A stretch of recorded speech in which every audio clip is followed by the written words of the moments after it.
오늘 본문 말씀으로 로마서 강의 26번째 말씀, 영적 인맥 만들기라는 제목으로 말씀의 은혜를 함께 나누겠습니다. 자, 이제 우리가 상당히 긴 시간 동안 살펴보았던 이 로마서의 말씀은 앞장 15장 33절에 평강의 하나님께서 너희 모든 사람에게 함께 계실지어다 아멘이라고 하는 이 말씀으로 사실상 실제적인 내용은 끝이 나게 되어집니다. 그리고 우리가 오늘 함께 읽었던 로마서 16장의 내용은 이제 이 로마서라고 하는 이 서신에 이제 끄트머리에 붙어 있는 추신과 같은 덧붙이고자 하는 인사말이라고 할 수 있습니다. 어떻게 보면은 바울 사도의 로마 교회 성도들을 향한 개인적인 인사라고도 할 수가 있을 것입니다. 그래서 혹자는 이 16장의 말씀을 별로 의미 없는 그런 말씀으로 보는 사람도 있습니다만은 전혀 그렇지 않습니다.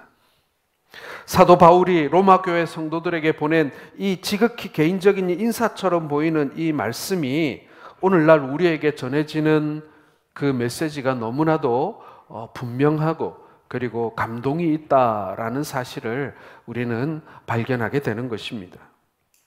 오늘 본문에서 문안을 받고 있는 사람들의 수를 정확히 알기는 어렵습니다. 다만 이름이 직접 언급된 27명이 있고요. 그리고 아리스도블루의 가족, 나기수의 가족 중 주안에 있는 자들, 루포의 어머니 레네오와 그 자매, 또 14절에 보게 되면 아순그리도와 블레곤과 허메와 바드로바와 허마와 그들과 함께 있는 형제들, 또 15절에 보면 울룸바와 그들과 함께 있는 모든 성도, 굉장히 이 복수로 처리되어져 있는 그런 묶여져 있는 그런 가족들과 성도들의 이름들이 많이 등장합니다. 이것으로 보았을 때 오늘 바울 사도가 언급하고 있는 이 로마 교회 성도들의 숫자는 사실은 27명이 아니라 훨씬 더 많은 숫자들의 성도에게 문안하고 있다, 그들을 언급하고 있다, 이렇게 볼 수가 있습니다. 이들 중 대부분은 로마 교회의 성도들임이 분명합니다. 그리고 그 중에 속해 있는 이 9명의 성도들은 로마 교회 성도들이 아니라 고린도 교회 성도들이라는 것이죠. 그리고 이들 가운데 11명은 바울이 그동안 선교를 하면서 만난 사람들이고요. 그리고 나머지 사람들은 바울이 한 번도 만난 적이 없는 그런 사람들인 것입니다.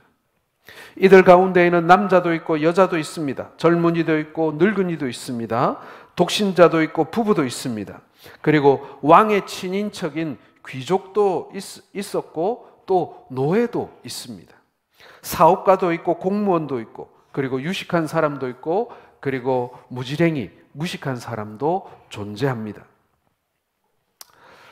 전에 TV에서 어느 한 유명 연예인이 TV에 나와가지고 자신의 재산 목록 1호라고 하면서 자랑하는 것을 본 적이 있는데, 그게 뭐냐면은 자신의 스마트폰 안에 저장되어져 있는 사람들의 이름이었습니다. 몇천 명이 들어있더라고요. 근데 이게 자기에게는 자신에게 밥벌이가 되어주는 인맥, 자신을 도와주고 또 자신이 활동할 수 있도록 이 뒷받침해주는 사람들이기 때문에 자신에게 재산 목록 1호가 바로 이 스마트폰 안에 들어있는 이 주소록이다, 이렇게 얘기하는 것을 들은 적이 있습니다. 그래서 한번 저도 살펴봤어요. 내 스마트폰에는 전화번호가 몇 개나 있나 했더니 825개가 들어있더라고요. 여러분은 몇 개나 가지고 계신지 모르겠습니다. 그런데 825개가 중요한 게 아니라 제가 한번 싹 살펴보니까 죄송합니다만은 한 절반 정도의 사람은 누군지를 모르겠는 거예요. 제 스마트폰에 이름이 저장되어 있기는 하나 이분인지 그분인지 사실 이 이름을 아무리 생각해봐도 이 사람이 누군지 떠오르지 않더라라는 것입니다. 사람들은 1000명이 됐던 2000명이 됐던 이 사람들의 연락처, 그리고 그 사람들과의 관계, 이게 사실은 굉장히 중요한 것 중에 하나입니다. 어떻게 보면 사회적인 나라고 하는 사람을 보여주는, 어떻게 보면 그것을 만들어주는 그런 사람들이다라고 할 수 있죠. 내가 스스로 생각하는 나도 있습니다만은 사람들이 평가하는 나라는 존재도 있으니까 말이죠. 그래서 내 스마트폰 속에 저장되어져 있는 주소록 속에 들어있는 그 사람들의 이름은 사실 우리에게 직간접적으로 많은 영향을 미치는 그런 사람들이다, 이렇게 말할 수 있습니다. 여러분은 몇 개나 되는 연락처를 가지고 계십니까? 여러분은 얼마나 많은 사람들과 연결되어져 있으며 얼마나 많은 사람들과 관계하고 계십니까? 자, 그런데 말입니다. 내 스마트폰 주소록 안에 들어있는 그 사람들 중에 내가 정말 어렵고 힘들 때, 그리고 내가 정말 고민스럽고 갈등할 때 기도를 부탁하고 그리고 조언을 구할 수 있는 그런 영적인 관계를 가지고 있는 사람들은 여러분 몇 명이나 되십니까? 물론 대부분 우리 교회 성도들의 전화번호를 여러분 다 가지고 계시겠습니다만은, 그러나 그 가운데 내가 정말 기도를 부탁할 수 있고 내가 영적으로 정말 책임을 지고 그리고 때로는 내가 의지할 수 있는 그러한 사람이 몇 명이나 되는가 하는 것입니다. 여러분 지금 떠오르시는 그런 분들이 계십니까? 오늘은 이 바울의 마지막 인사글에 등장하는 사람들을 보면서 바울의 이 영적 인맥에 등장하는 사람들은 도대체 어떤 사람들인지, 그리고 그 사람들의 면면을 살펴보면서 우리는 어떠한 영적 인맥을 만들어 가야 하는지를 함께 살펴보는 그러한 시간이 되기를 소원합니다. 첫 번째로 오늘 바울 사도가 문안한 사람들은요, 이름에 아름다운 수식어가, 믿음의 수식어가 붙어 있는 사람들이다라는 것입니다. 그냥 이름을 나열한 것이 아니라 그 이름 앞에 아름다운 믿음의 수식어가 붙어 있더라는 것입니다. 자, 오늘 1절을 보시면은 내가 갱그레아 교회의 일꾼으로 있는 우리 자매 베베를 너희에게 추천한다, 이렇게 말씀하고 있습니다. 바울이 제일 먼저 이 베베라고 하는 여자 성도를 지금 언급하고 있는데요, 이 베베의 이름 앞에는 교회의 일꾼이라고 하는 수식어가 포함되어 있습니다. 자, 그런데 여러분 성경에 보시면은 이 일꾼이라고 하는 단어 앞에 보면 이하고 갈로 되어 있는 조그마한 각주가 표시되어 있을 겁니다. 그리고 성경 아랫부분에 보면 그 이라고 하는 표시에 뭐라고 되어 있습니까? 혹 집사, 이렇게 표시되어져 있습니다. 이 말씀은 뭐냐면요, 성경이 여러 사본이 있습니다. 이 히브리어로 쓰여져 있는 거, 뭐 헬라어로 쓰여져 있는 거, 아니면은 또 다른 언어로 라틴어로 쓰여져 있는, 하여튼 여러 사본이 존재하는데, 혹 어떤 사본에는 이 교회의 일꾼이라고 하는 이 일꾼이라는 단어 대신 집사라는 단어를 사용하고 있는 사본들이 제법 많다, 그런 의미예요. 그래서 어떤 성경에는 일꾼, 어떤 성경에는 집사라고 표시되어져 있어서 이것을 똑같은 권위를 가지고 서로 병행하여 사용할 수 있다, 그런 뜻입니다. 우리 성경에는 지금 교회의 일꾼이라고 기록되어져 있고 각주가 붙어 있습니다만은 이 말씀은 교회의 집사라고 불러도 된다라는 뜻입니다. 베베라고 하는 자매를 소개하고 있습니다. 성별은 분명히 여자예요. 여자이지만 이 베베는 교회의 집사였다라는 것입니다. 지금이야 우리 여성들이 차별 없이 얼마든지 공직에도 오를 수 있고, 그리고 남자 못지않게 어떤 일이든 할 수가 있는 세상입니다만은, 그러나 이제 막 복음이 전파되던 초대교회 당시에는 이 여성들이 남성과 동등한 인격 대우를 받는다는 것은 정말 요원한 일이었습니다. 여성들이 그렇게 사회적으로 인정을 받지 못했어요. 그런데 죄송한 얘기지만 교회 역시도 그 사회의 어떤 범주 안에서 크게 벗어날 수 없었기 때문에 교회 안에서도 여성의 지위가 남성보다는 훨씬 못한 그런 문화적 배경을 가지고 있었다라는 것입니다.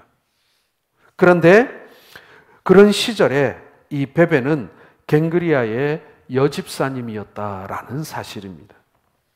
사도행전에는 초대교회 집사의 자격에 대해서 믿음과 지혜와 성령이 충만하고 모든 사람들로부터 인정받는 사람들이라고 했습니다. 그래서 초대교회가 이제 예루살렘 교회에서도 이제 사도들이 업무가 너무 많고 교회가 커지면서 집사를 선발하지 않습니까?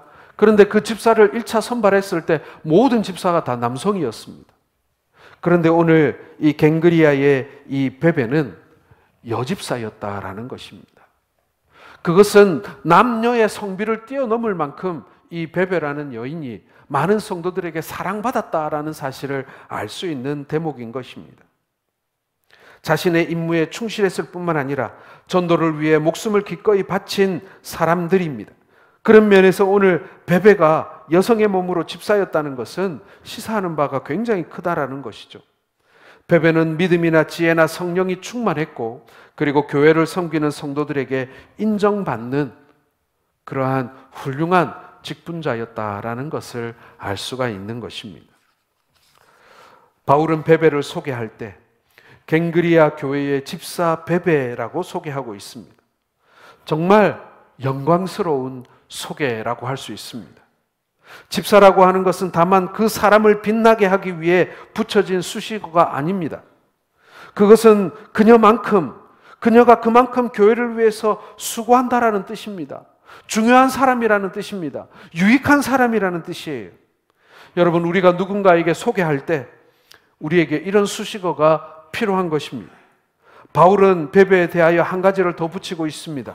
2절에 보게 되면 그가 여러 사람과 나의 보호자였다, 이렇게 말씀하고 있습니다. 베베에 관한 말씀이 더 붙어 있는 것이죠. 베베는 여러 다른 성도들과 그리고 사도 바울의 보호자의 역할을 했다라는 것입니다. 바울은 안부를 전하는 사람들을 소개하면서 이름만 소개하지 않고 한두 가지의 수식어를 포함시키고 있는 것입니다. 베베는 갱그리아 교회의 집사, 그리고 여러 사람들과 나를 보호해 주었던 보호자였다, 이렇게 그녀를 소개하고 있습니다. 여러분, 사도 바울을 보호해 주었다라는 말은요, 얼마나 귀합니까? 사도 바울이라고 하는 한 인간을 보호해 주었다라는 말도 되지만, 하나님께서 사도 바울을 통해서 하신 일이 얼마나 놀랍습니까? 오늘 베베는요, 사도 바울이라고 하는 한 개인을 보호한 것이 아니라 하나님 사역, 하나님 나라의 놀라운 복음 사역 전체를 보호하는 하나님 교회의 수호자의 역할을 했다. 복음의 수호자의 역할을 했다. 우리가 감히 그렇게 말할 수가 있는 것입니다. 정말 놀라운 평가지 않습니까? 그뿐만 아니라 다른 사람들에 대한 수식어도요, 나의 동력자, 나의 사랑하는, 많이 수고한, 사도에게 유명히 여김을 받은, 그리스도 안에서 인정함을 받는, 주 안에서 수고한, 주 안에서 택하심을 입은, 이런 여러 수식어가 사람들의 이름 앞에 붙어 있습니다. 여러분, 오늘 본문이 말하고 있는 의미의 이름들은 주님께서 지금까지의 삶에 대해서, 지금의 모습에 대해서 뭐라고 평가하실지와 관련이 있다라는 것입니다. 제가 서두에 제 주소록 안에 있는 이름들 중에 절반은 누군지 모르겠다라고 제가 말씀드렸습니다. 여러분은 어떻습니까? 여러분의 주소록 안에 있는 사람들의 이름 앞에 별명을 붙인다면, 수식어를 하나 붙인다면 그들에 대하여 뭐라고 설명하겠습니까? 밥을 많이 먹는 사람? 나를 좀 기분 나쁘게 했던 사람? 다시는 상대하고 싶지 않은 사람? 이 사람의 이름이 아직도 주소록에 있네 하고 그 자리에서 바로 지워버릴 사람? 예, 사실 사람들에 대한 이름 앞에 붙은 수식어가 여러 가지가 될 수 있습니다. 내가 어려울 때 가장 나에게 힘이 되어 주었던 사람, 뭐 이런 수식어가 붙을 수도 있고. 그렇다면 여러분, 나는 다른 사람들에게 과연 어떤 수식어로 설명되어지고 있는 사람인가 하는 것입니다. 그리고 더 나아가서 하나님 보시기에 나는 과연 어떤 수식어가 붙은 사람인가? 우리가 그것을 되돌아봐야 하지 않겠습니까? 오늘 본문이 말하고 있는 의미의 이름은요, 주님께서 지금까지의 나의 삶에 대해서, 지금의 나의 모습에 대해서 뭐라고 평가하실지와 연관이 되어 있는 것입니다. 관련이 되어 있는 거예요. 혹시 바울이 안부를 전하면서 그 사람을 게으름뱅이, 이름만 신자인 사람, 예배만 드리고 도망가듯 사라지는 사람, 일을 하지 않으면서 말만 많은 사람, 구경꾼이라는 수식어가 붙는다면 여러분, 그것이 얼마나 부끄러운 일이 되겠습니까? 대신에 그 사람은 교회에 헌신한 사람, 전도를 잘하는 사람, 기도를 많이 하는 사람, 교회의 살림꾼, 교회의 새가족들에게 어머니라고 일컬어지는 사람, 약한 사람을 날마다 돌보며 살펴주는 교회의 의사 같은 사람이라는 말이 여러분 그 사람 이름 앞에 붙고 그렇게 설명이 된다면 여러분 세상의 그 어떠한 감투나 혹은 지위보다도 영광되며 그리고 복된 이름이 되지 않겠습니까? 여러분이 가지고 있는 주소록의 사람들의 이름을 보면서 한 사람 한 사람의 이름에 수식어를 붙여보시기 바랍니다. 그리고 나는 이 많은 사람들에게 무엇이라 설명되고 있는 사람인가 되돌아보자라는 것입니다. 우리 주님께서 나를 뭐라고 설명하실 것인가? 혹 다른 사람에게 나를 설명한다면 나에 대해서 주님이 뭐라고 소개하실까? 여러분, 이것을 날마다 생각해 보시는 우리 성도들 되시기를 주의 이름으로 축원합니다. 그리고 우리 주님께 정말 착하고 충성되며 내게 유익한 사람이다, 내 심장에 마치 보석과 같은 사람이다 라고 설명되어지는 우리 모든 성도들 되시기를 주님의 이름으로 축원합니다. 두 번째로 여러분, 오늘 바울이 문안하는 사람들은요, 수고와 헌신을 아끼지 않은 사람들이었습니다. 자, 4절 말씀 한번 같이 보시겠습니다. 같이 읽겠습니다. 시작. 그들은 내 목숨을 위하여 나뿐 아니라 이방인의 모든 교회도 그들에게 감사하느니라. 이 말씀은 바울이 브리스가와 아굴라 집사를 칭찬하면서 한 말씀입니다. 이 부부 집사는 자신의 생명도 아까워하지 않고 충성했던 사람입니다. 자신의 목숨까지도 내어놓을 수 있는 사람이다가 아니라 자신들의 목을 내놓았었다, 이렇게 말하고 있습니다. 실제로 바울을 살리기 위해서 이 두 부부는 자신의 목숨까지도 내어놓은 적이 있다는 얘기예요. 그럴 법한 사람이 아니라 실제로 그렇게 행동했던 사람이라는 이야기인 것입니다. 이것은 비단 바울 한 사람을 향한 충성이 아니라 하나님에 대하여 얼마나 헌신적이었는가, 교회에 대하여 얼마나 헌신적인 사람이었는가를 설명해 주고 있는 부분인 것입니다. 초대교회의 놀라운 성장과 부흥은 바로 브리스가와 아굴라 같은 하나님께 헌신된 믿음의 사람들이 있었기 때문에 가능했다라는 것입니다. 그들은 시간과 물질, 때로는 생명까지도 내놓았습니다. 마지막 바울이 문안하면서 브리스가와 아굴라뿐만 아니라 수고한 사람들에 대하여 소개하고 있는데, 이들 모두가 하나님과 복음을 위하여 수고와 헌신을 마다하지 않았던 사람들의 이야기다라는 것입니다. 사랑하는 성도 여러분, 우리의 이름 앞에 붙어 있는 그 수식어, 이것은 그냥 만들어지는 것은 아니라고 생각을 합니다. 우리가 어떠한 수고와 헌신을 감당했느냐에 따라서 저는 그 이름이, 그 설명이 정해진다라고 생각이 돼요. 6절에도 보면 수고한 마리아 이렇게 돼 있고요. 12절에도 보면 수고한 두루베나와 두루보사, 아마 이 형제인 것 같아요.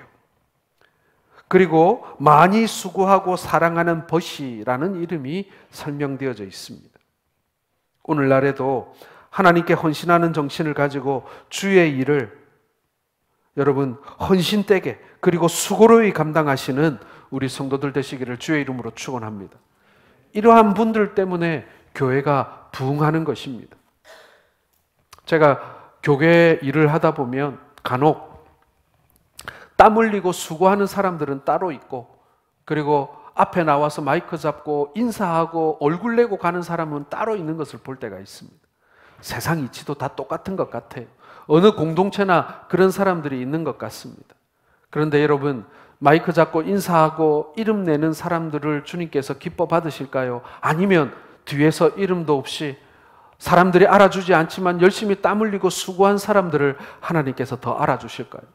사람들은 이름 낸 사람을 더 많이 알 거예요. 그러나 우리 주님께서는 땀 흘린 사람들을 더 많이 알아주신다라는 것을 여러분 기억하시기를 바랍니다.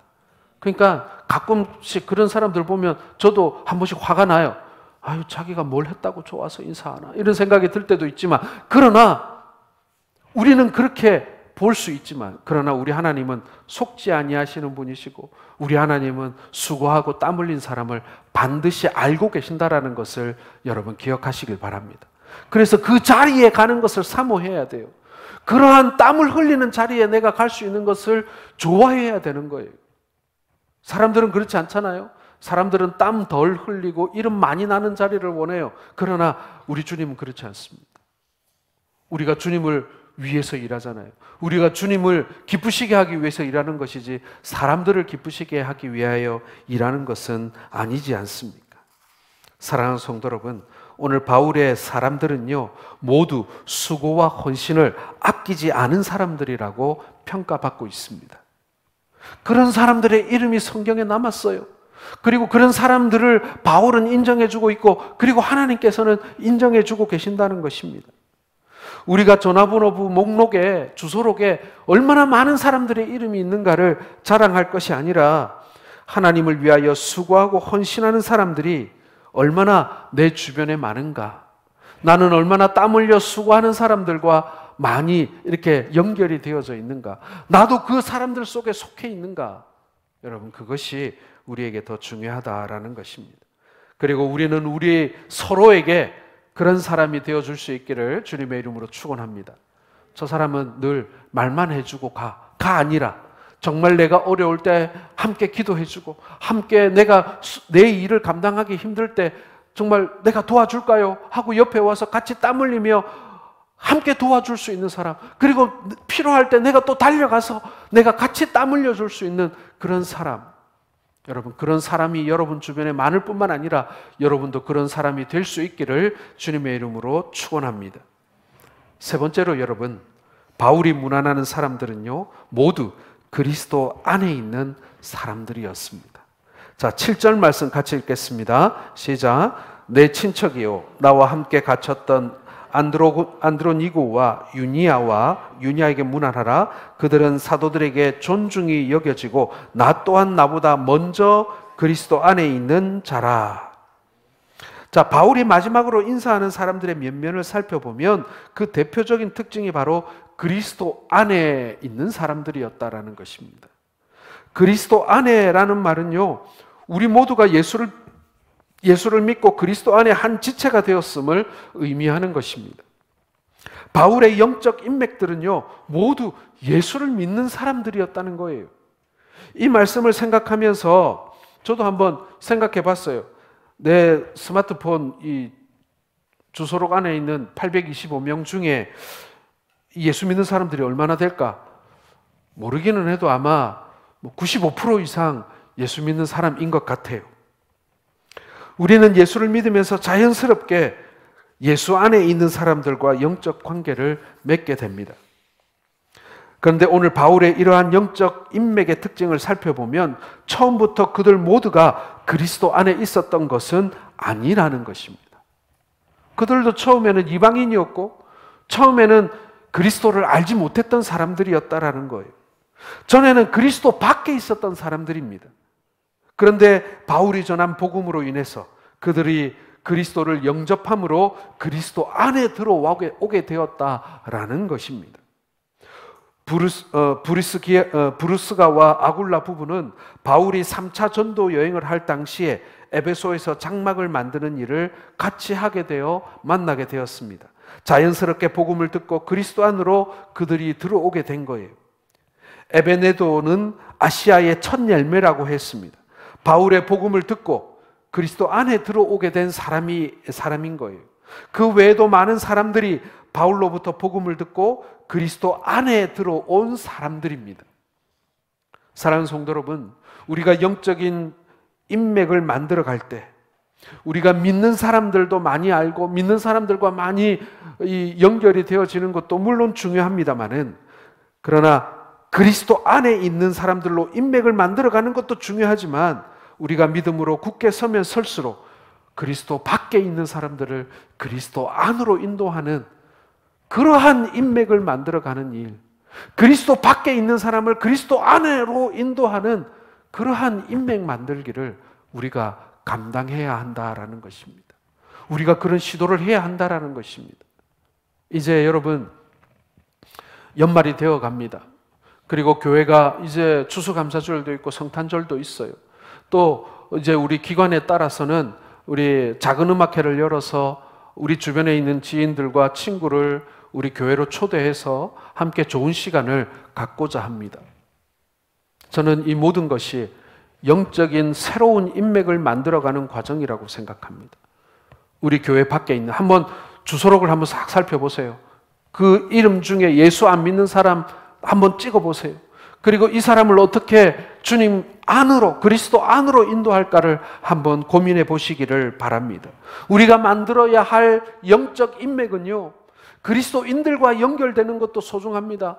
우리가 기도할 수 있는 사람, 기도 받을 수 있는 사람과 연결되는 것도 중요해요. 그러나 더 나아가서 그리스도 밖에 있는 사람들을 그리스도 안으로 인도하는 그러한 새로운 영적인 인맥을 만들어가는 것, 여러분 이것이 우리가 또 감당해야 할 중요한 사명인 것입니다.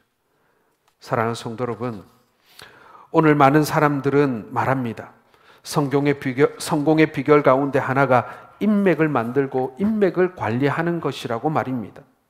즉 자기 사람들을 많이 만들고 그들과 끊임없이 좋은 관계를 유지하는 것이 곧 성공의 길이라고 말하고 있습니다. 맞죠? 그런 사람이 사회생활 잘하는 거죠. 그런 사람이 인적 네트워크가 좋아서 뭐 사업도 잘하고 말이죠. 좋은 자리도 가고 그렇게 하는 것 같습니다. 자, 그렇다면 여러분, 우리 그리스도인들이 만들어야 할 인맥은 무엇입니까? 영적인 가족, 영적인 형제를 섬기고 만들고 돌보는 일에 여러분 힘쓰시기를 바랍니다. 그게 여러분 우리가 해야 될 인맥 관리예요. 그것이 우리가 만들어야 할 영적 인맥을 만들어가는 일이에요. 우리가 해야 할 중요한 일인 것입니다. 내가 안전하고 그래야만 교회가 튼튼해지고 그리고 영혼을 살리는 길이 되는 줄로 믿습니다. 사랑하는 성도 여러분, 여러분은 지금 누구와 연결되어 있습니까? 그리고 어떤 사람들과 새로운 인맥을 만들어가고 계십니까? 그리스도 안에서 만들어지는 그러한 영적 인맥을 여러분 날마다 만들어 가시는, 그리고 여러분들의 이름 앞에 우리 주님께서 기뻐하시는 아름다운 이름의 수식어가 붙는 우리 모든 성도들 되시기를 주님의 이름으로 축원합니다. 기도하겠습니다. 아버지 하나님,